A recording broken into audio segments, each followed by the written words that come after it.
Imagine जी ही candle तुम्हाला दिसते, जी long weak बनली आहे, ती इथे बिअरिश क्लोज झाली आहे. कुठली कॅन्डल? दिस वन. ठीक आहे, ही कॅन्डल जी इथे बिअरिश क्लोजिंग झाली आहे. मार्केटनी ओपनिंग कुठे दिली होती? इथे ओपनिंग मार्केटने दिली होती, राईट.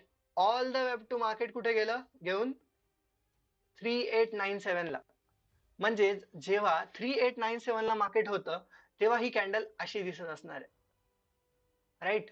ही कॅन्डल एवढी जास्त एंगल्फिंग कॅन्डल दिसत होती. म्हणजे buying pressure at its peak, buyers full interested, सेलिंगची काही संधी नाही. ज्यांनी पण सेल्स तिथे लावले होते त्यांचे बऱ्यापैकी तिथे एसएल हिट झालेत. आणि त्यानंतर काय झालं? Boom, SL hunting. मार्केट इथे इथे जी कॅन्डल बनली होती, एवढी मोठी कॅन्डल बनली होती, ती कॅन्डल झाली व्हॅनिश. तिथे आली ही मोठी विक, मी एरो केली आहे, राईट. तिथे तुम्हाला दिसत असेल.